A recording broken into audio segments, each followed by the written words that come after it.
Nos 10 mandamentos, os mandamentos 6, 7, 8 e 9 são os que proíbem maus atos, assassinato, adultério, roubo e perjúrio. E depois há um mandamento que proíbe a coisa, que leva ao assassinato, adultério, roubo ou perjúrio. Qual é o mandamento? É o último dos 10.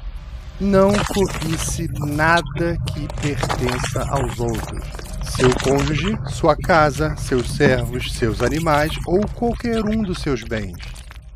Para entender esse mandamento e a sua importância ímpar, a primeira coisa que se deve entender é que esse é o único dos 10 mandamentos que legisla sobre pensamento.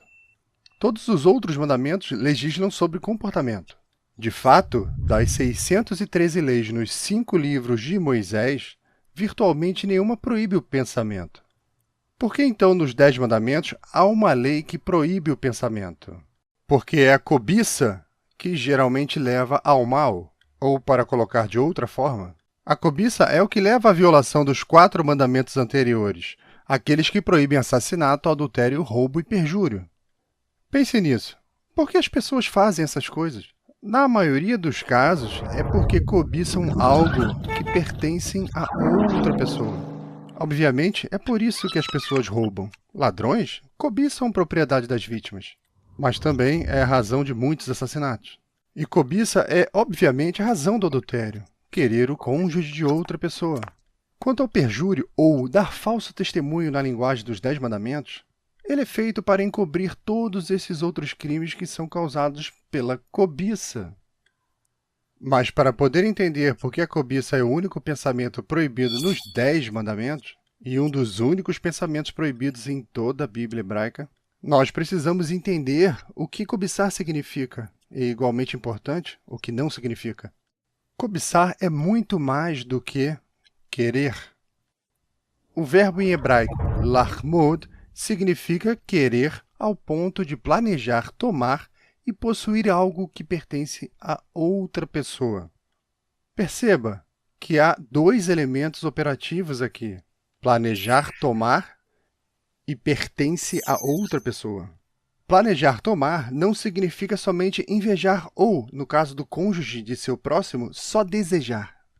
Inveja e desejo não são proibidos nos 10 mandamentos. Inveja e desejo descontrolados certamente podem levar ao mal, e ambos podem ser psicologicamente e emocionalmente destrutivos, mas eles não são proibidos nos 10 mandamentos. Por quê? Porque não são o mesmo que cobiçar. É cobiçar que quase que inevitavelmente leva ao roubo, ao adultério e algumas vezes até ao assassinato. Deixe-me explicar isso de outra forma. O 10º mandamento não proíbe você de dizer: "Uau, olha que casa ou carro ou cônjuge meu vizinho tem. Eu queria ter uma casa ou carro ou cônjuge como ele." Isso pode ser destrutivo, mas também pode ser construtivo. Como? Isso pode te estimular a trabalhar mais e aprimorar sua vida, de forma que você possa obter uma casa, um carro ou um cônjuge como seu vizinho. É quando você quer e planeja tomar a posse da casa, carro ou cônjuge específicos que pertencem a outro que o mal acontece. E é isso que o 10º mandamento proíbe.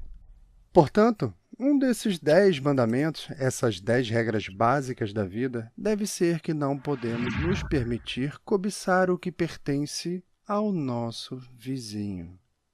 Tudo que pertence a outra pessoa deve ser mantido como sacrossanto. Nós não podemos planejar possuir qualquer coisa que pertença a outro, porque somente o mal seguirá esse desejo. Eu sou Dennis Prager. Tradutores de Direita. Tradução, Jonatas. Revisão, CEPAC. Dublagem, Laudelino. Agradecemos novamente à Universidade Prager por mais esse vídeo.